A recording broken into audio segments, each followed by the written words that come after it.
Good evening. Welcome back to Expert Insights. I'm your host, Raju Mandhyan. Our second guest for tonight is a lady called Amena Bal, and she's been in the country for almost 4 years. She's an artist, a writer, and an environmentalist. She's here to sell us her art and her ideas. Amena, welcome to Expert Insights. Thank you, Raju. So, Amena, give us a bit of a background on the work you do. So I've been in the Philippines nearly 4 years, as you said. I have done a lot of internal work in the Philippines, not as much as external. And sitting here today is more about internal success and now selling an external idea. And the idea is an emotion that is really very strong in me. It's a fire that needs to be shared. It's an idea about preserving ourselves through preserving our planet. It's about wellness of the people that's connected to wellness of the planet. And to bring that emotion to people using the medium of arts. So whether I use my writing, or I use my paintings, or I use somebody else's singing talent, or somebody else's theatrical talent, the idea is always common. It's our beautiful earth and our mindful heart. And everything we do, including an interview like this or a corporate setting, we have to always remember that's all very interconnected. And for any successful idea to reach its penultimate or ultimate success, it has to have a bearing in the environment that it exists in. Whoa, that was a mouthful, Amena, no? Simplified for me. I'm kind of slow sometimes. Okay. So give it a layman's term. So it's an idea that needs to achieve its maximum potential through any mode, no? That's right. But how? So how it's happening is, so we have set up an organization. It's an NGO called the Tree of Life and Light. And the aim is to bring wellness. To bring wellness to somebody like Raju, to bring wellness to somebody like me, because any idea that I sell is an idea I'm trying to perfect, right? So in the process of making myself well, I'm hoping to make other people well through an NGO that works with NGOs related to going green. It's an idea of green consciousness, which means the reason that our earth is in peril today and we have droughts and we have floods is an external manifestation. The solution lies in an internal cleansing and greening up. And through the Tree of Life and Light, this is what we're going to help people do. So we're going to do it through different modalities, whether we do it through the yoga therapy, or we do it through energy healing, or workshops on creative expression, or whether we just do it as sharing entertainment and collaborations or running. So you're saying 7.5 billion human beings? Yes. Because we are the intelligent ones, so to say. Yes. Yeah? So to say, we don't know that for sure. So you're saying that all of us put together must somehow put effort into this idea? We must interconnect our core potential. We are not naturally interconnected. We are naturally interconnected, but we've started as humans living too much in our mind, and our mind is disconnecting the bigger idea. And that's why we've gone through multiple depressions, whether it's economic, environmental, and to resurrect ourselves, we need to reconnect to the elements around us, to nature. And nature will help us connect the minute we claim it in intention that we need to do this. Oh, explain that the moment we claim it. We have to claim it in intention. So anything that you need to visualize or anything that you want to manifest, you need to first claim it within yourself that I really want it. So all 7.5 billion of us should claim it together. Yes. Or and at least it can't happen instantaneously, simultaneously, but through the butterfly ripple effect. So that's what the movement of Tree of Life and Light is about. It's a movement of internal change directed outward. It's a movement that will be more vocal than doing. It's a movement that will be more being, and then it will translate into action. So when you come to our, say, workshops or seminars or talk, it's more like a dialogue, a symposium. It's people getting together to find solutions, whether it's selling or whether it's greening your earth. So it's not that I'm selling something to you. I need you to be my teacher too, because till you don't teach me, I can't teach you, and then we cannot improve the circumstances we are in. And if we want to constantly improve, then it has You're to going be. back to the topic we had before the break, the selling, the art of selling. Yes. Huh?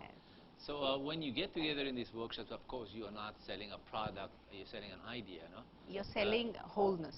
You're saying wholeness and wellness. Huh? Wellness, yeah. You said that if you want to focus on my wellness, and you need me to participate in the dialogue, how do I manifest, how do we together put together that intention? So the intention is that Raju, is that Raju or say your company, comes to the Tree of Life and Light and says that this is what I need in terms of wellness or wholeness. You have to identify where you feel unwell or disintegrated or fragmented. It's in my physical or Yes. Well, if you cannot identify that, we as specialists will help you do that. Oh, okay, all right. But there are some very aware, conscious people who already know where they need help. There are people, So cite me an example of somebody who needed a little, had a little gap, or there was a little fragment in there, and how do you? What so role did you apply? So we haven't started doing this formally. We've done these workshops in small groups using really the lean technology. First you test an idea and then you reform it and then you go out big. So we ran a small workshop called Life is Beautiful. And it was about celebrating life and helping people realize there's so much beauty around. You don't have to get stuck in corporate world and think that's your life. Life is so much more than that. So I had a friend of mine, a brilliant person. I'm not going to take in the Philippines. In the Philippines, Right. works for a big multinational, and he came to the event with his wife. So the event was about using a lot of internal work to externalize success. So using, say, affirmations, how affirmations work, using even intuitive psychology or intuitive counseling to help you understand where you're stuck. And he is he's super brilliant, you know. And he came to me and he He came to the group. He Life came is to the beautiful. group, and we had sections in the room. So I was just there doing intuitive counseling, and I was doing some energy healing, some things that I do that bring me joy. And he came and sat next to me, and he started talking about his predicament at work. And he spoke. And this was at work, so not in personal life. Nothing. And it was really about work. And he spoke, and he spoke, and he spoke. And that's all he needed. Somebody to listen to him, somebody non-judgmental, somebody who can be neutral, somebody who can give perspective, somebody who can validate, and somebody who can probably bring in a higher vision saying that it's not that bad. Create the space for his own growth. No? Yeah. So where is he today? What is he doing, and what were the measure? So the journey is, Raju, it's every step counts. At Tree of Life and Light, we believe. So there was no termination to his journey. No, he's still where he is, but I think that interaction has probably helped him think. It's helped him reflect. So it brought him to a higher plane. Plane of a thought process. And he probably views his interactions in the corporate world, corporate politics, that he can't do an X thing, or it's not put in place, in a different light. Because it's like when you read a book on corporate management or self-help books. Or any book. Any book. So you get this moment of enlightenment and realization. So Tree of Life could also be a live book. You just come to people who are sharing their stories, are sharing their transformation, and want to really bring that to people and say that it is possible. All right, so that sounds fantastic.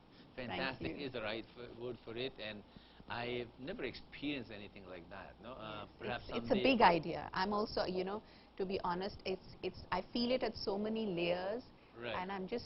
But you're a believer already, a true believer. I am. And then there are so many. I'm living it in every day, because if I don't live it, I can't give it. So how did you shift into this? Were you one of those masses of people who were running headlong into a crash? How did you come into this state of being? This state of being interesting. So I've had my journey. I've worked with the corporate world. I've kind of explored different facets of myself through life over the last 15, 20 years.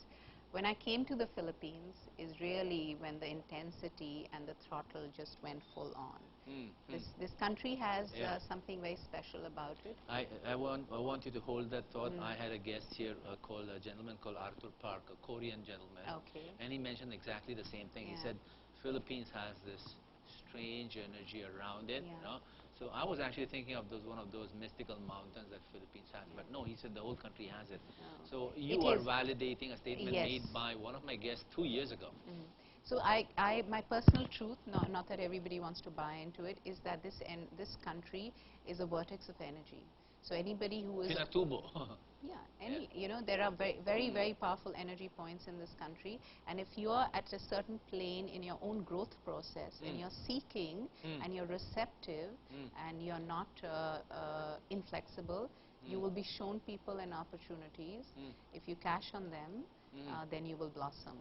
Wow. And that's what my journey has really been about, is the Philippines. I call it the heart chakra of the world.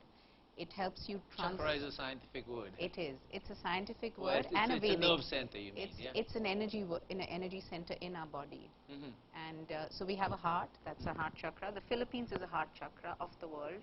Wow. And I thought that was New York. And when people come here, New York, so what happens is as we evolve, the earth evolves. As the earth evolves, we evolve. And chakras also take a different dimension. Oh my God. Okay. All right.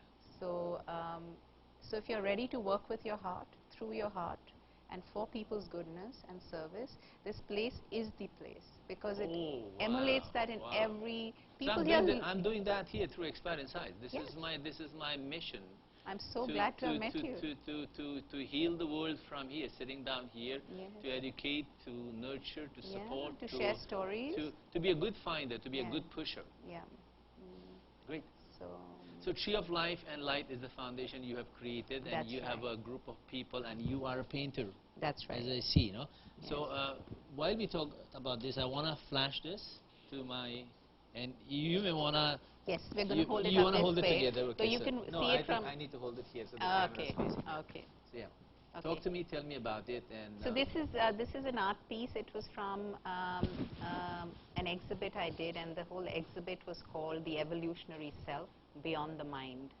Wow. And I started dabbling with art about 3 years ago, and it was thanks to the Philippines, and I'm always going to be eternally indebted to that emotion. The Filipinos, okay. Yes, they are really super creative people. Everywhere there's creative energy, and I implore people to really tap into that. And you come from India. You come I from come Delhi. from India, yes. And people think that's the most. It's a creative center in its own right, but right now Delhi or India is going through a different shift. Okay. It's creativity is not the big ball. It's there. The big ball is I think we are trying to we're too much in the head in India right now. We're competing, we're rushing, we want to arrive. There's nowhere to arrive. So right. So we are actually trying to run a race with America. We're trying to catch up with it. So maybe that's not needed. That's what there's a race to nowhere. We have to run our own races, each individual, and we'll reach the finishing point. Amazing. So wait, I have got a few minutes left for the show, and you've already shared me some powerful insights over here, Amena. No? I do want to talk about the book you wrote and the event that's coming on. So you take your cue. You want to talk about the event or the book? Okay, so I'll just briefly talk about the book. This is a book that was published last year. It has a short story of myself, my own journey, my own transformation. It's got a snippet on the Philippines. Wow. It's anybody who's seeking to manifest things, even in the corporate world, anybody in villages, in provinces who believes that there is something that they want bigger than what exists now. They want to bring about something bigger. And there are skills and tools in this book, not just me, there are 30 other authors who've shared their stories of financial success, spiritual success, emotional success, psychological success, any sort of success which will lead to happiness. And first, at the base of it, you need health. And that is what we're trying to promote, going back to wellness, going back to wholeness. There's no point of having short-term success when tomorrow you won't have health to sustain it. So it's very important to look at it holistically and realize that our internal health is connected to the health of our planet. We all understand that in philosophy. We do actually. Our heart bleeds when we see the river dirty, and when we see garbage. But that is just in reflection of internal uncleansing, as I call it. So we're holding an event which is hopefully help people raise their happiness quotient, their green quotient, their peace quotient, their sharing quotient, their collaborative quotient. Yes, and it's meant to be that. And a lot of people told me it's too much in one. So I said, who defines too much? How much is too much? They said, have focus, stay where you are. but you can also, as we expand as human beings, we can stay Sky focused can on, be the limit. yes, The and sky you, can be. in many ways, Raju, embody that you can Oh, stay thank you so much. focused, you can stay in a conversation, you know what's happening around in your studio. It's a blessing. And yes, and that's what we're trying to tell people. You don't have to be workaholics, you don't have to be just be good parents. It can all come together. So it's an event on the 29th of September. It's at the Dusit Thani. It's called Our Beautiful Earth and Our Mindful Heart. And that's what we're really celebrating. We're celebrating ourselves and our planet. We're celebrating love and life and sharing the light with others. Let me repeat that, Amena. That's September 29 Yes. at the Dusit Thani. Yes. What time is that? It's going to start at 4 p.m. Yeah. And it's going to run till about 8 o'clock. And where do they find you? Do you have a website? Not as yet, but we're going to have a Facebook account soon called the Tree of Life and Light. And we're going to be selling tickets through Facebook, through posters. So hopefully in the coming week, people will hear more about it. All right, so let me close this show. Thank you very much Thank for you your so insight. much. Those were Thank really powerful insights, and thanks for the compliments on Thanks. me being mindful. So thanks a lot for being Thank on you, Expert Raju. Insights. Thank So, you. folks, if you want to catch Amena's event, this is on September 29. She has no website, but you can catch her on Facebook for the moment. Yes. So, thank you so much. Thank you. You're also happy that she complimented Philippines. So mabuhay on that. So salamat and thank you for watching Expert Insights. I'm your host Raju Mandhyan, and we'll see you next week. We'll see you with Andy Kunz and Baby M. We'll talk about music and martial arts. Good night and mabuhay. Have a great week ahead.